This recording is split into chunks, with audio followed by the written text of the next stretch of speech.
Hello folks, welcome back to the channel. Thank you very much for joining me once again. You are always most welcome. Well, confession time. Some of you have been saying, how's the Mosquito going? How's the Mosquito going? How's the Mosquito going?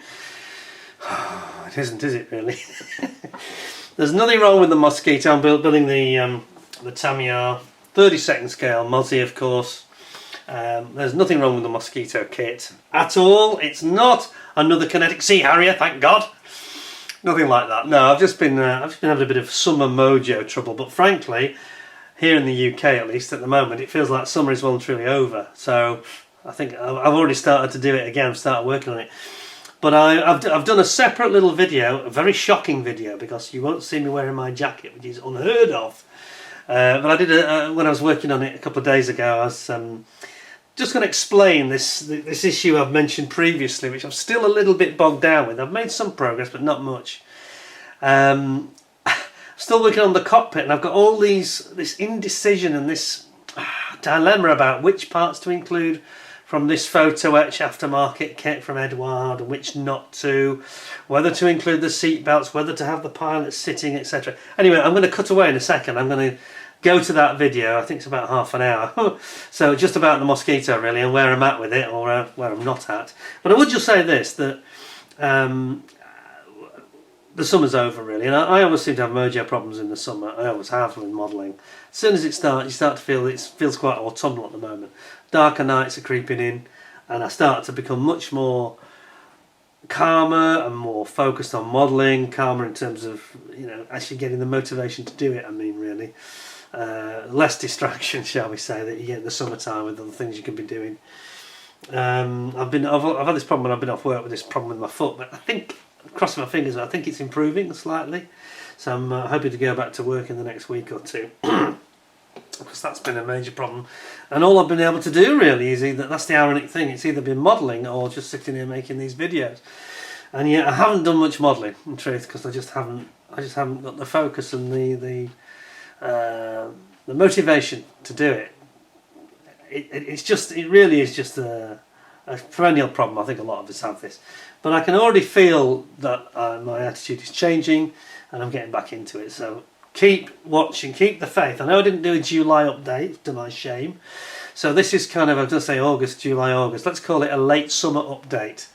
And I'm going to put the Mosquito as the headline thumbnail. You've already seen that, I'm sure.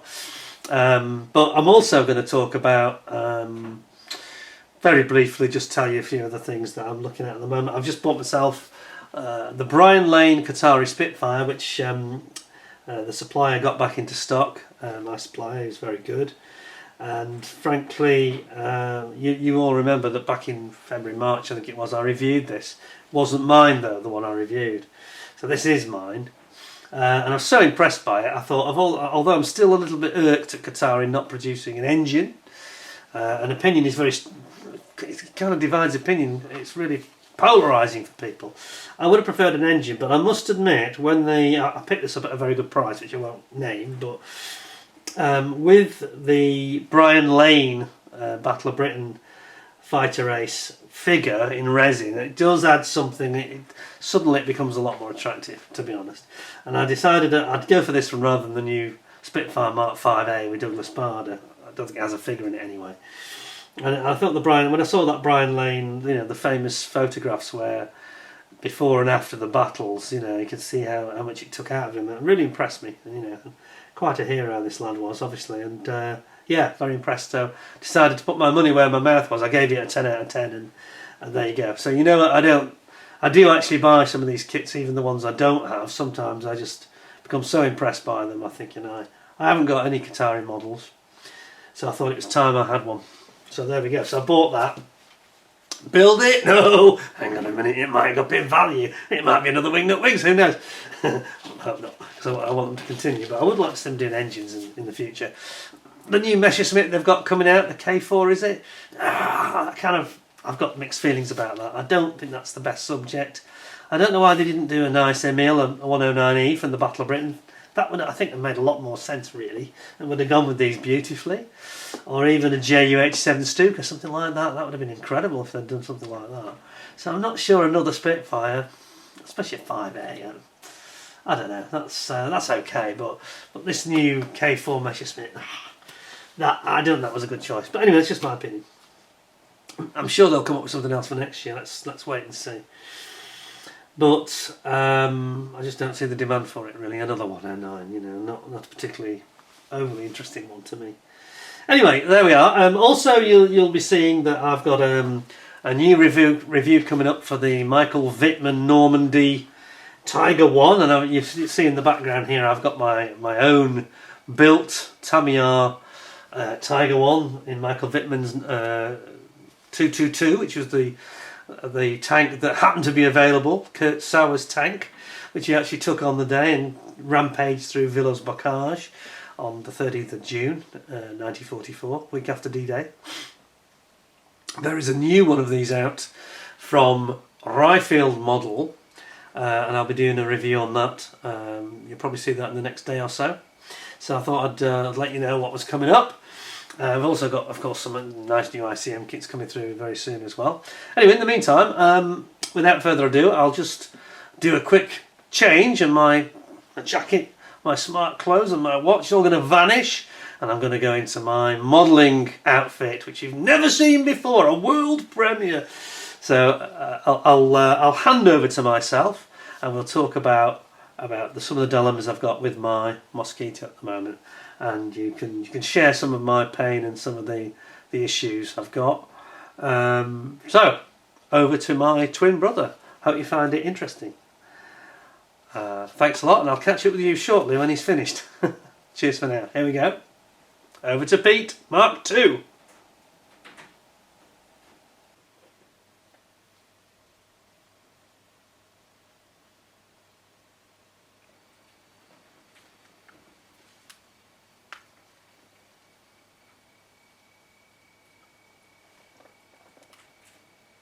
Oh, hello. Hi, folks. Sorry, you'll have to forgive me. I've got my Specky 4 Eyes Ultra glasses on, plus these magnifiers.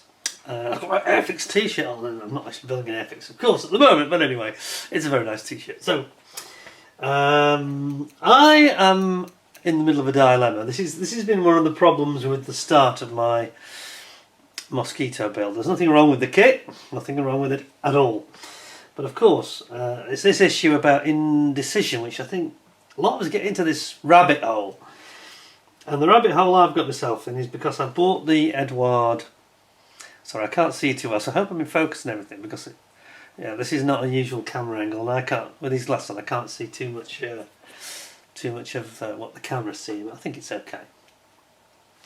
So the rabbit hole is, I mean, of course you've never seen me without my jacket on, isn't that amazing? The rabbit hole is that I've got into a situation with the start of this cockpit, and it's about the seat belts. Now the problem is, it's not a problem as such, but Tamiya provides you very, very generously with two figures.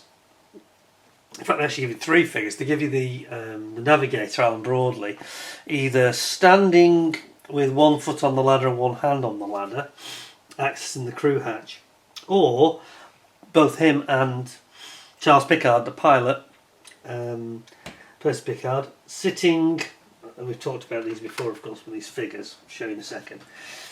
There's the two Alan Broadleys, and there's Percy Pickard. Now the issue is about seatbelts. So my dilemma, and this has been, I've been racking my brains with this for ages. So I've gone and created the HGW seatbelts. Here we go, I'll show you. He says, get the zoom to work. Nice, wouldn't it? Where are we? So we've got these HGW seatbelts. Don't worry, I'll stop that back interference in a second. I'm putting my hand in the way. So we've got the seat belts, and these are intended really for, there we go. So these are really intended for when there's no pilot. However, I think I'm going to have the pilot sitting in the pilot's seat, so I've sort of done a lot of work here for nothing. Now if you look very closely, I haven't painted him yet, so it makes it a little bit trickier, but if we look at Pickard here, he's got his blue tack holding his neck on. If we look at our friend Percy Pickard, if we look closely, you can actually see that he's already got the belts on. So the only bit of belt I need is at the top, basically going over his shoulders and then into the anchorage point that goes behind the armour-plated shield behind his seat. And this is what I've been racking my brains about. I've been trying to decide how to go about doing this. Now, do I continue using the Edward, sort of like this? If you can see this, I've got this. Oops. Like so, sort of. Basically what it's going to be like. We are having some major focus trouble, aren't we? How's that? So what I'm going to do, I'm going to zoom back ever so slightly because it always helps it slightly. There we go. So are we going to do it like this and then just cut off where those studs are? Those. This is fiddly to show. This is why I don't do videos showing me building, because it's such a damned faff. So do we go like so, and then we just cut off where the studs are, and then mount it over the back of the pilot. Because that way you get his belt straps there, just sort of chest height they'll be. Where does it show them? Yeah, they'll just be at sort of chest height. About. This is why I don't do this normally. Right, let's try again. So it's going to be about there, really. About there, sort of like that. And then we're going to remove those studs because they're already on moulded into the straps that are shown on the front of the figure. So, but do I do that? But then I've got this problem with this anchorage point at the back, which you probably can't see that well. It will be if I just help it a bit. Where the green is, that's the anchorage point. Now, it doesn't anchor very well, that's the problem. Not terribly well, compared to the Tamiya one, which is here on the photo etch. Which has got quite a nice anchorage point. Can you see that? It's got like a loop to anchor it. That sort of goes over that through the hole for the access for the location point for the straps, and then you can sort of glue it to the back of the armour plate. So it's a little bit easier if I use this. So I'm thinking I'd like to use the fabric straps, but this might be physically easier to use. And it's one of these dilemmas I've been looking at this for weeks, really. Racking my brains trying to decide which way to go, and all these extras all this done is complicate things. I just wish I'd never bothered at all. And I'm not knocking Aftermarket because some of it is better, but you end up then trying to decide. And the fact that we've got pilots, so the pilot's going to be in his seat, but I don't think I'm going to have Alan Broadley, the co-pilot, the navigator, sitting in his seat. He's going to be on the ladder. So I was kind of doing it the wrong way around. I've built up all the pilot's Picard seat straps, and I didn't need to, really. It's Broadley straps I need to do, which is fine, because I've got the straps, the rest of the straps are all here, to do for him as well. But I've done a couple of hours work there I probably didn't need to bother with, really. Get that zoomed in, should be able to see it. So here's the rest of the straps. And yeah, so it's good in a way because these straps are incredibly fiddly and I'm going to spend quite a lot of time on them. And it's not really necessary if you're just going to paint up your figure who's got the straps already attached in situ anyway. So there we are. Dilemma, another dilemma as usual, you know. And of course he's sitting on his parachute, so that's another thing I won't have to add. So, you know, I suppose what I'm saying really is making life hard for myself, as a lot of us do. And I'm just thinking that, you know, there's nothing wrong with these figures. They're lovely figures. Absolutely superb. You know, some people don't like figures because they don't like painting them or whatever. I'm fine with it. I'm going to paint them up, and he certainly will be sitting in the pilot's seat waiting, sort of there, like that. Which is now glued in, by the way. So if I zoom you in, I should be able to get a good shot of this now. Let's have a look. Yeah, there we go. That's going to give you a bit of a better idea what we're going to have. So, that's it. at the background so we don't have any distraction from it. So there we are. So that gives you a bit of an idea. So it's going to be, yeah, it's going to be alright actually. I didn't need all these extras really. It's another thing that's just making me have indecision and quandaries and dilemmas, and it's just not necessary, any of it. So here's one of the reasons I've been dragging my feet, because I've been dreading sort of making a decision. Now we've got, I need to glue in my other back plate which goes in there. Is that right? Yes. Is it that way or that way? I can't remember. No, it must be that way, mustn't it? Can't remember now. Which way does it go, folks? Dum, dum, dum, dum. Consulting the instructions quickly. No, it clearly. Yeah, right. Okay. So I was forgetting. There's two parts to it, of course. So actually, it's this part and this part. And it goes like that. That's it. Oh, no, it makes sense. That makes sense. So it goes like that. Yeah. And that goes on the back of there. Like that. Or is it the way around? It's that way around. That's explaining why I'm having trouble. Basically, I've put it in the wrong way. Have I? No, I haven't. No, I haven't. It's just the way it fits. Because I'm forgetting it. They're not side by side. I'm forgetting the basics. It sits slightly further back. The co-pilot navigator sits further back, so that's actually recessed back about 1 centimetre. That's why I'm getting myself tied in knots there. Okay, so yeah, you're getting the idea anyway. So this is what we're up against. We've got quite a lot of tiny little fiddly stuff to do, and also, if I decide to use this, probably going to have to anneal it to make it soft, to shape it. So the real quandary, the dilemma I have is, do I use that rather thick photo etch from Tamiya? I know a lot of you will say, no, use the fabric belt. But if I do use the fabric belt, then I've got this issue about how I'm going to anchor it. And I'm also having a terrible problem with my zoom gadget, which is... I've definitely got issues with my zoom. I've just replaced the battery, so it's not a battery problem. I think it's getting worn out. Okay. So there we are. So that's my latest sort of episode of where we're at. Haven't done much progress, but as you can see, for me, end of August, September, it's modelling season is back really. So it starts to get a little bit darker in the evenings, a bit cooler. I feel much more inclined to do some modelling. So that's where we're at. So I've been doing a few things, like I've been detailing. I've got a Molotov pen, liquid chrome pen, just for doing the heads of some of the bolts, which you can do very subtly, very gently, very subtly, really make some pop.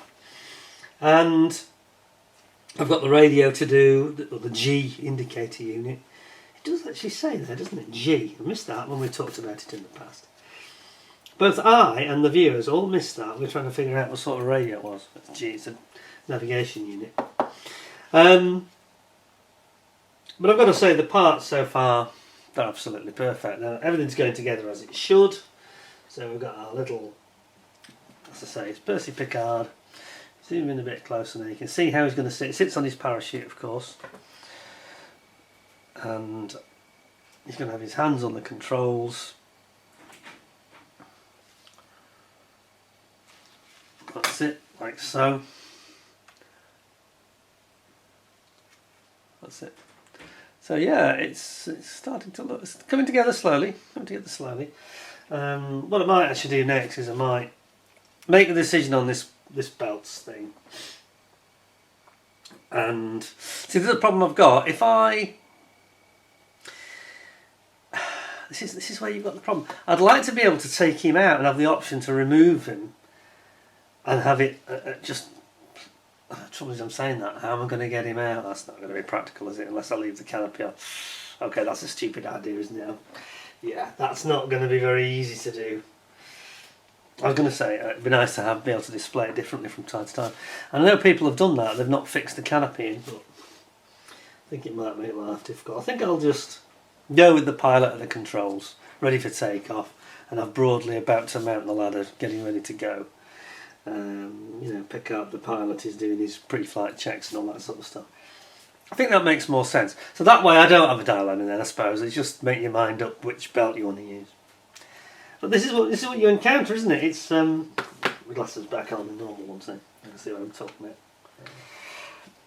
Oh, that's better, I can see you now.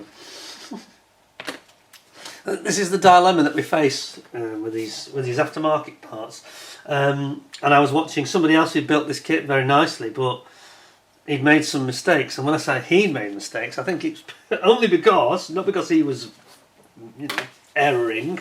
It was actually to do with the fact that he had followed the instructions, and Edouard's instructions and Tamiyar's have sometimes got mismatches.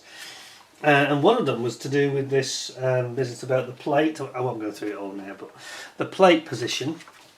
I can just show you here, actually, just by zooming in on the instructions. So this is the Tamiyar instructions, which are correct, because I've checked with some photographs. I've got a lot of reference material. And again, people get led too much by instructions and believing what they're seeing is correct, and sometimes it just isn't. So we're actually talking about just below where my thumb is, there. I'll get full zoom, that would help, there we go. So just below my thumb, the position of that plate just to the left of the top flare rack. And this other chap, I'm not going to name him, it's not fair, but he'd followed the Edouard instructions, which I note have you putting it in a slightly different position, and it's wrong. That Tamiyar illustration is dead on. It's completely correct. So the bottom of that plate should be level with the bottom of the flare rack. And that's a classic example of, you know, it's almost like too many cooks spoil the broth. People are listening to too many voices. And of course, nobody, me included, has got a monopoly on common sense or getting it right or whatever. But I think Tamiyar did a lot of research, you know, and they've clearly, from the pictures I've seen, the diagrams I've seen, clearly they have got it right.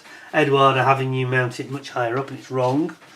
So it's only a small thing at the end of the day, but again, if you want to try and get it right, it'd be very easy for me to have done that wrong as well.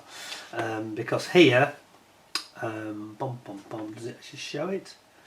Does it actually show it? It said this section or that section. It's this one. It's this one.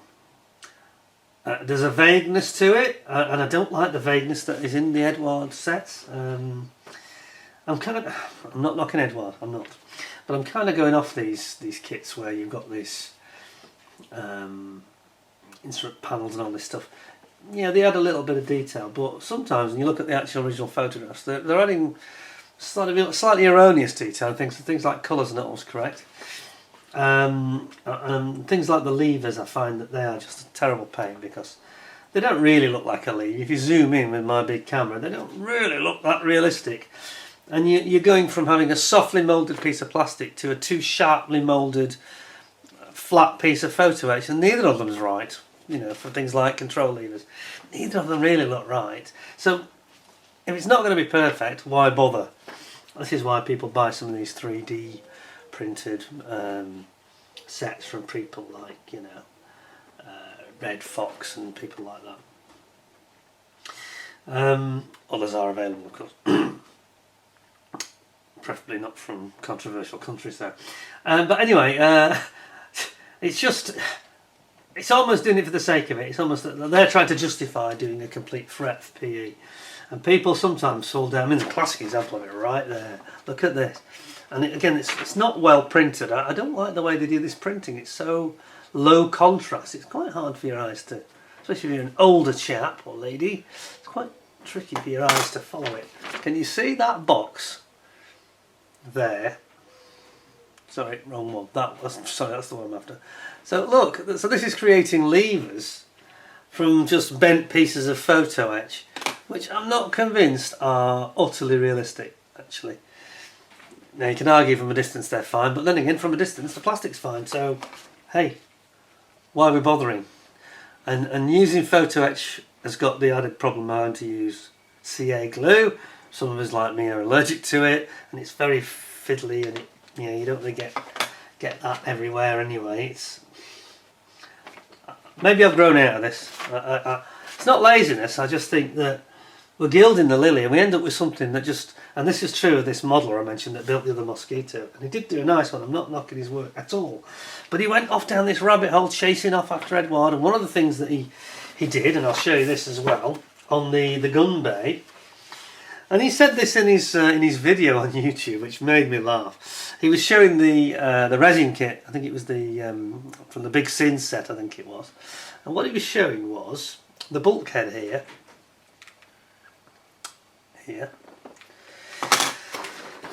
This bulkhead here, and he was comparing it to the kit part, and it was moulded in resin, and it had these 3 boxes, but he had them all moulded in, already moulded. And he said, look, it's got far more detail than the kit. And then he pointed to the basic plastic piece you see here. Well, he didn't really notice that. Again, I'm not knocking him at all. This is the rabbit hole many of us get trapped into a certain way of thinking. And what he was sort of saying was, it's got more detail, it's got all those control boxes on the side. Well, the control boxes are there, they're actually separate, so there's even more detail. You put them on one at a time. And he was... advocating that this piece, which was a good fit, they always say that, don't they? Until you try and get the rest of it to go together.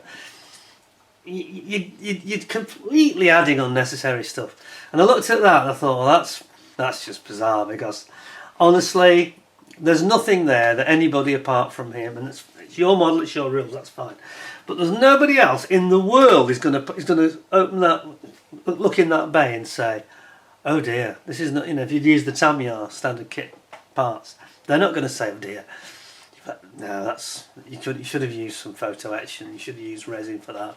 It would have been far more detail. You just won't tell the difference. When they're painted up, you won't be able to tell the difference. I don't believe it. You'd have to have a magnifying glass out, really. You'd have to be literally having your biggest optivisers on. Like I've said before, when you go to Telford and look at people's work on the desk, you don't go with optivisers, and you don't get that close to the model to look at that you would ever see a difference. Waste of money. Waste of time. Having to modify, and he was having to cut bits off to make it fit, and it's for me, maybe I've just been through a phase and I've just had enough of it, but I don't value that anymore.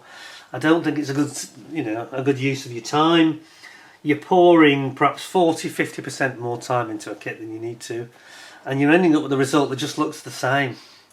The differences are there. They're there. And if that's what floats your boat, then please don't let me knock it. Because some people will say, that I've done it. I've done it with some of my kits, and that's the problem. It's because I've done it now, and I look at them and think, but you'd never know. Nobody's ever going to know that I did all this extra, pointless, and expensive, time wasting, frustrating, and just non-value added at the end of the project. It adds nothing. Okay, if you're on forums and you're taking super detailed 20 times zoom pictures, people will be impressed, and rightly so. It's not for me anymore, though. Not for me anymore. Anyway, getting off that. So that's where we're sort of at. The bad news is I haven't done very much on this project. The good news is I am now. I'm actually working on it now. I'm going to get these pilots, probably going to be one of the next things I do. Take them on one side and try and make them look as realistic as I can. But I've got all this photo etch from Edouard. I've got frets here and frets here. Yes, I will use some of it, but only about 25%, I think. I think I might use the radio face, because that's very detailed, and the G. But even on the G, Tamiya give you a really good decal, actually, which shows the pulse, Doppler pulse. So, and that's not on here, so I'm going to combine the two, I think, and that will enable me to get the best of both worlds, really, But when I look at these now, and there's so much on there, I'm thinking, no, what I'll do in future, if I get a kit that I'm not convinced is very good quality in terms of cockpits, I'm going to go out and buy an aftermarket set of 3D printed. But I'm not going to make a habit of doing that. I'm only going to do that if I'm really convinced. I'm not going to buy it at the beginning. I'm going to get the kit, I'm going to assess it, decide whether it's worth it or not, and then take it from there. And that's what, based on my own experiences, that's what I'd certainly recommend other people at least consider. Don't jump out and just spend all this money and then find it's A, not worth it, and B, a complete nightmare to even attempt it. And people feel obliged to try and use every piece of photo edge. Don't be doing that. It's just absolutely wasting time. I watched this other builder, this other chap, and I say he's a good modeller, and he did a beautiful model, but I just looked at it and I could just see, it reminded me of my Sea Harrier. Hours just ebbing away, needless hours, pointless hours, and he's modifying this and modifying that to pander to Edward, and I'm not knocking them, it could be anybody, but pandering to a third-party manufacturer, to adding stuff that he doesn't need to add, that's not really going to deliver anything different to the eye. But that's fine. If you want to do that, but I wouldn't recommend it.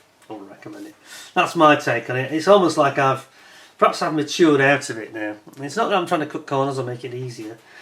I just don't think it adds so much cost and time, but it doesn't add anything at the end of the final product. It's just not. The differences are so negligible. Not worth it. Just not worth the investment in time and money. So I'm going to be taking a different view on that in future, I think. The one thing that on this kit, I mean, I've got the ammunition feed chutes, and I'm not convinced the Barracuda ones, which are very nice, but I'm not convinced that they are nice enough that I can justify, if I was to go back in time, I probably wouldn't have bothered. The only thing this needs really is decals or mask set for the, because the decals are a bit, tell me are a bit thick. So maybe sort your decal stroke masking set. The metal barrel guns, which are beautiful from Master Model. And then maybe the seat belts. And I think that's it. I don't think it needs engines. I don't think it needs... Yes, you can add a bit of detail and a little bit of wiring and piping for your engines. It doesn't need resin engines, and having to modify it all. Phil Flory's another one that, by his own admission now, says it was a waste of money. Spent lots of extra time modifying the kit to get this stuff to go in. At the end of the day, it's not designed to go in there. You are going to have to make a few mods, at best. Some cases, a lot of modifications in some of these kits. Major surgery sometimes to add this stuff, and it doesn't have a value. A lot of it does not have a value at the end. It's pointless and worthless. And I'm not trying to knock the aftermarket industry. I'm certainly not knocking Edward on this. This is one of their finer products, in my opinion. What they do very well. I'm just questioning the need, whether we all get into this rabbit hole of thinking we are obliged, we must have the ultimate. And then you're thinking, but it's like you start working and you think, what have I let myself in for here, really?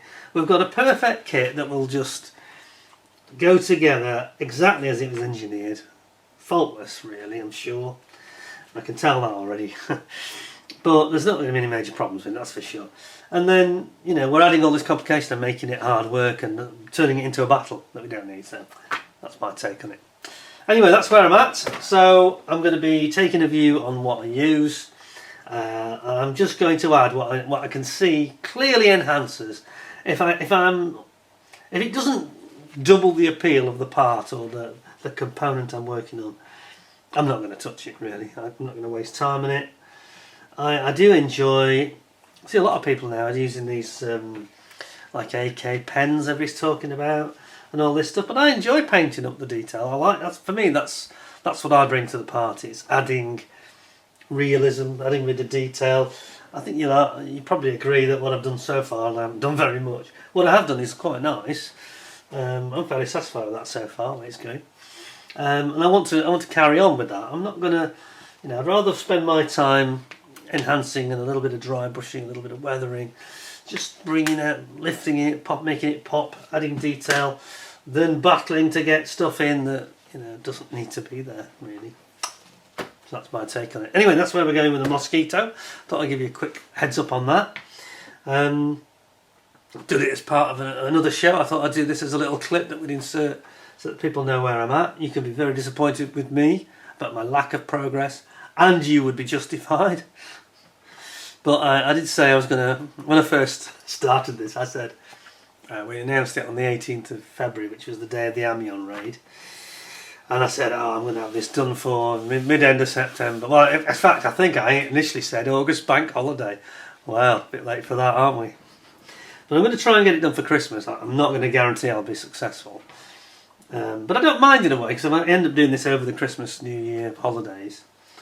I think that'd be quite an enjoyable time to be doing it, really. So, but I'm not going to delay anymore. I'm going to be steadily making progress now, and I think that I can already sense my. Now I've got this thing about aftermarket and how I deal with these problems. I think I've kind of made a decision. Really, it's what this is about. I've made a decision. I'm not going to go down this road automatically anymore.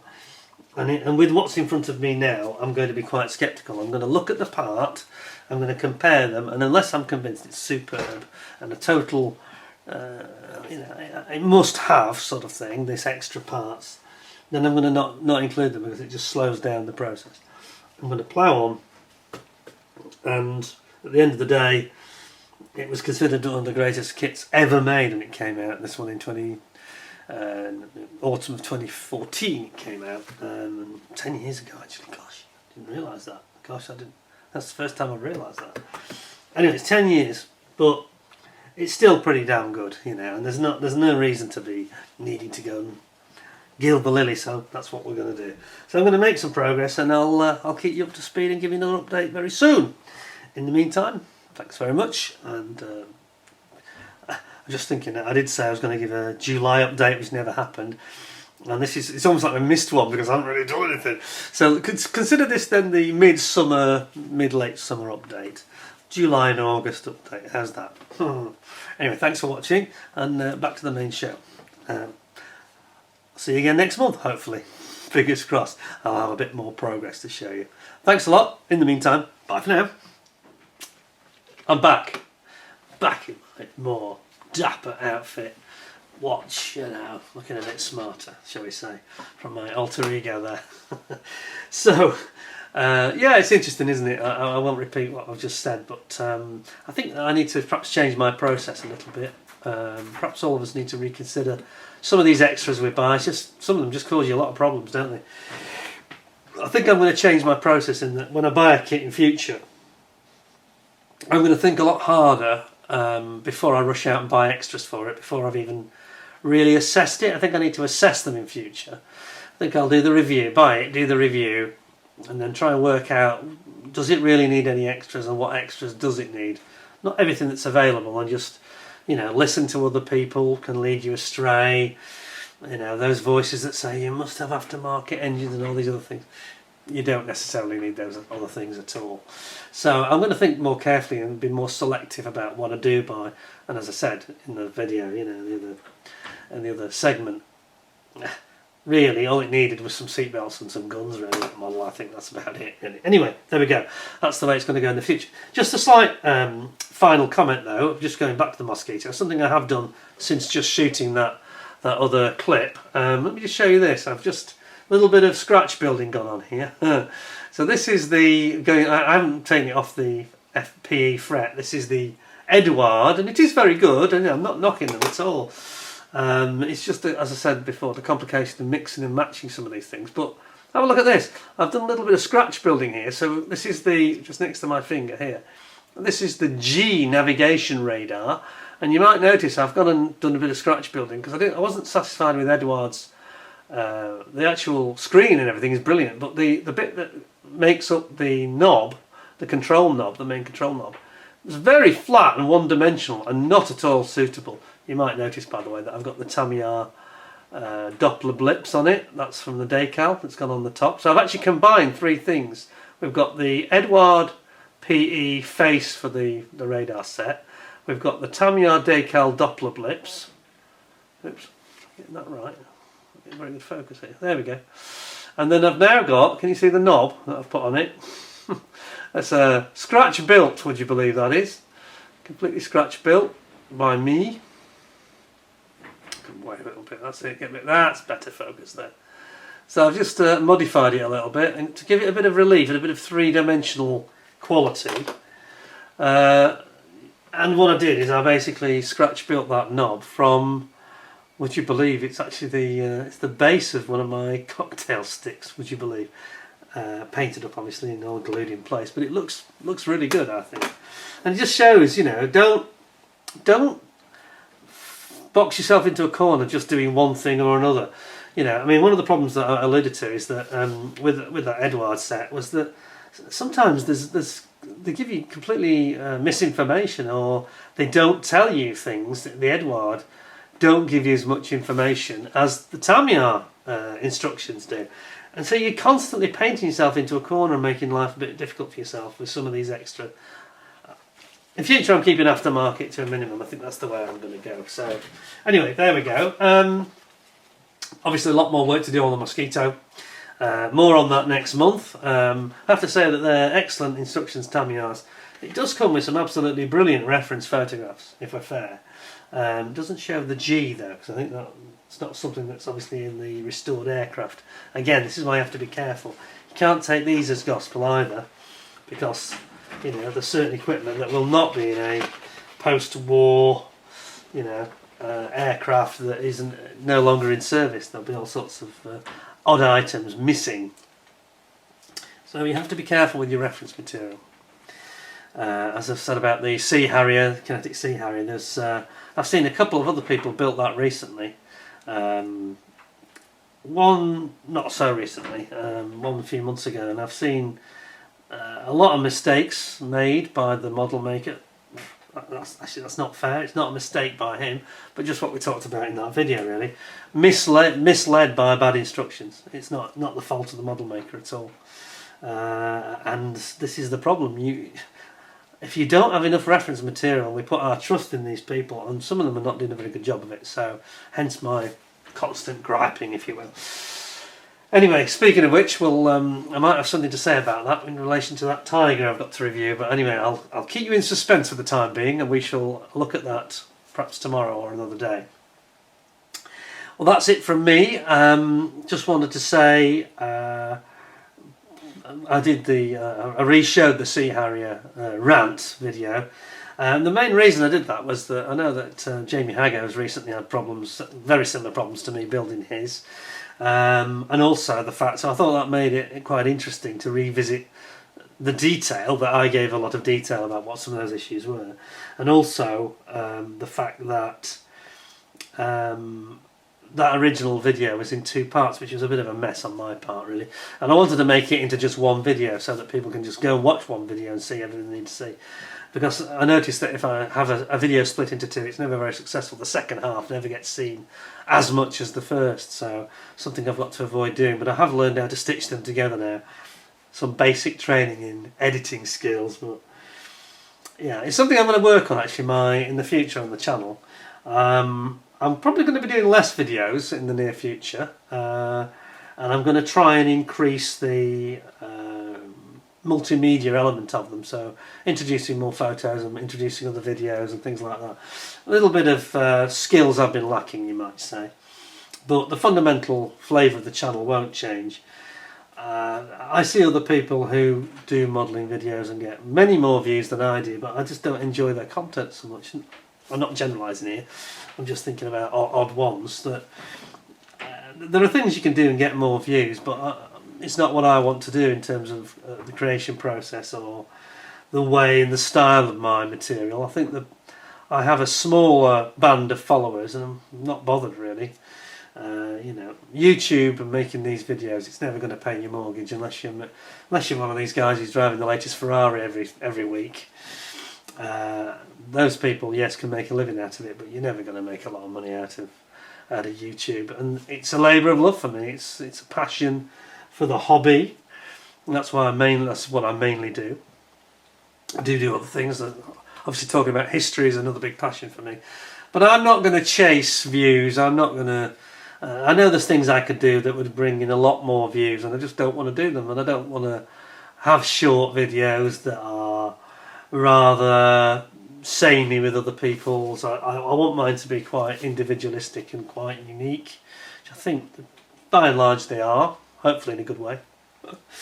I'm not saying mine are better or worse than other people's, just different really. I think that you get a different audience, everybody can do their own thing. I think it's awful when I see, and I'm not going to name anybody, but I can think of at least 2 that where I've been, my material and my way of doing things has been copied by other people, and it's an imitation. It's not the same, and I try and avoid that at all costs. I don't really copy anybody else's style of doing anything really.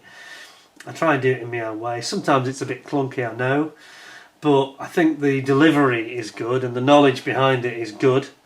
Maybe the visuals and the presentation isn't a little bit on the clunky side, but I'm going to try and work on that a little bit. But I'm not going to change fundamentally what I'm doing, but I'm going to back off a little bit from the quantity, and I'm going to do a bit more showing you updates, things like that, because I know that people really enjoy that. And I think people realise now that I do make the models and that they are made to a pretty high standard. I'm not claiming to be one of the best model makers, far from it. I saw a chap the other day, some of you may have seen this, a chap who'd done the Eduard Mitsubishi Zero from Pearl Harbor, and frankly he'd done it on another level to everybody else, me included. Very impressive actually what he'd done, especially with quite a tricky kit, which I wasn't very impressed with. So yeah, hats off to people like that, and I enjoy watching those guys and people like Night Shift, Martin Kovac, people like that. I love watching their stuff, I really do. It's an education, and it shows you that there's always somebody doing a better job, and it helps you to. It doesn't bother me that they're better than me remotely, but it does help motivate you and show what can be done and what can be achieved. The possibilities are endless, really, in model making. But it's like watching, someone like Martin Kovac. It's like watching Van Gogh, isn't it? Really, in model making.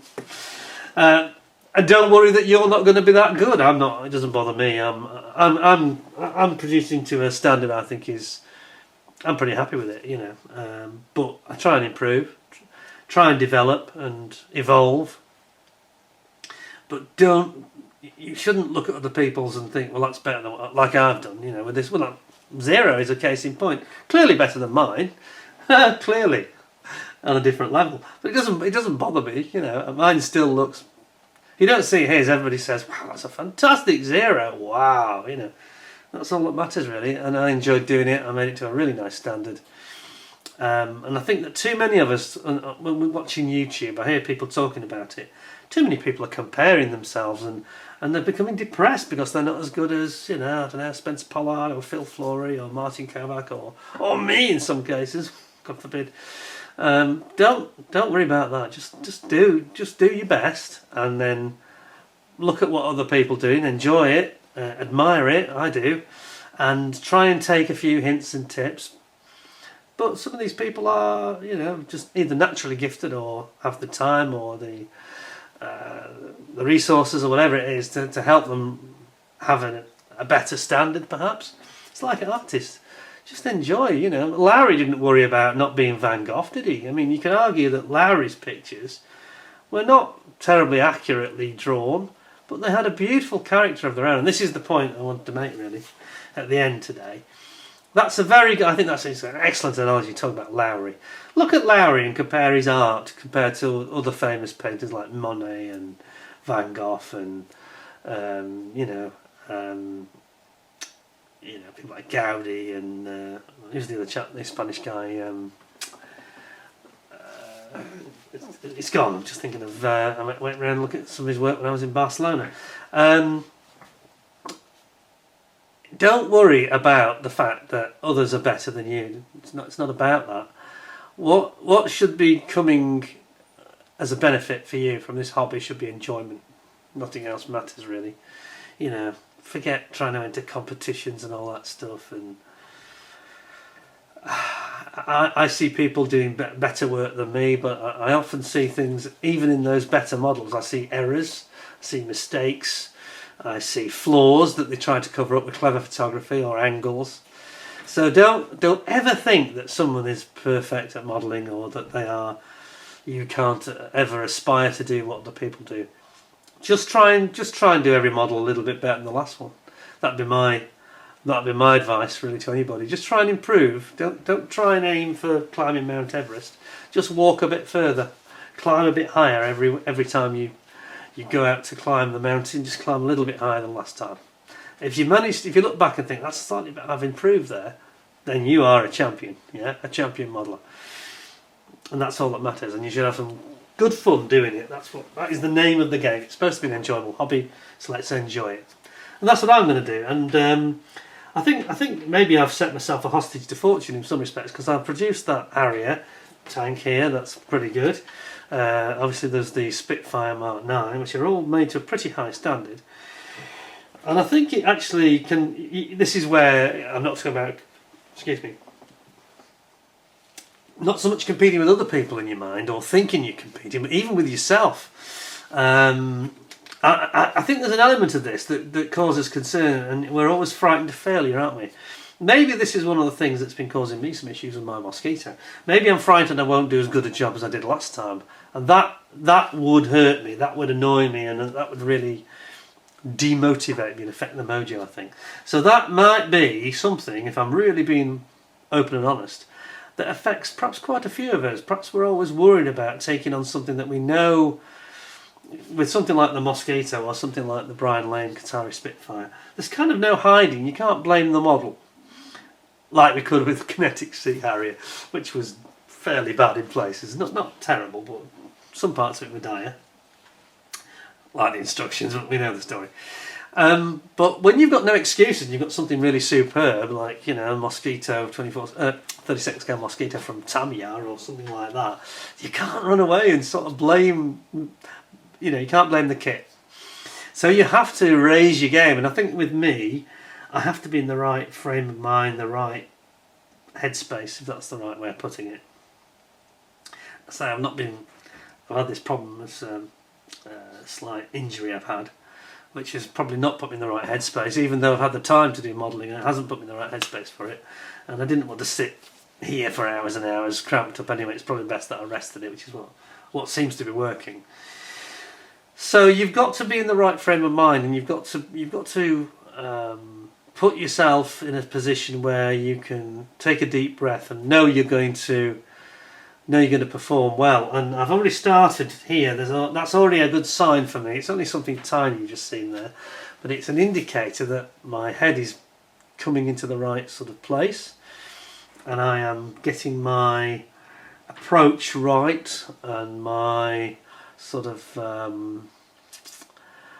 it's almost like feng shuiing the mind and being ready for the challenge. You know, don't rush into something you're not ready for. I think that's probably why I've been holding back a little bit. And I already feel with that Mosquito that I'm now just about in the right place to start making some progress again. And I have got a very poor record during the summer months anyway. I'm always more productive between September and sort of end of March. Most of the time, it's just me, you know. I'm sure that other people. Somebody else made a comment about this when I mentioned it previously, and he said, "Oh, I'm the opposite." You know, it's just him. You know, we're all different. But you can't force it. You can't force it. I was talking to another friend, David. He was saying the same thing. I think he's been a bit like me as well. Well, you can't force. You know, you're not doing it for a living. Some of us are, of course. You know, the Phil Flories and Spencer Pollards of this world, people like that doing professional model making. That's obviously different. You've got to sort of force yourself and find the will to do it. But if you're doing it just for fun for yourself, then that's much more difficult, and that's something best left until you're ready to go and you're happy to get on with it, and you're in a good place in terms of your mental approach, your mental health, if you like. And so you shouldn't force things like that. It's like anything else, you know. You shouldn't. There's lots of things you shouldn't force. Sometimes it's best just to step away from it for a few weeks or a few months and then come back refreshed. And I kind of feel like that now. I was feeling like, oh, I've got to get on with this. I felt very pressured, and for whatever reason that pressure seems to be ebbing away now. I think people have asked me the question, what's the latest with the Mozzie? And the answer is there isn't any.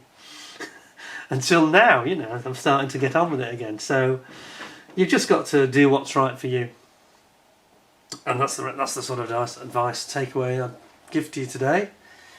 Do what's right for you, and do it when it's right for you, and don't try and force it, because again, you won't be enjoying it. It's like that Sea Harrier. I had to force that very hard to get that nice result I got with that kit, and it was very, very hard work. I almost threw it in the bin, and there were several times when I thought, just chuck it away, I've had enough of it, you know.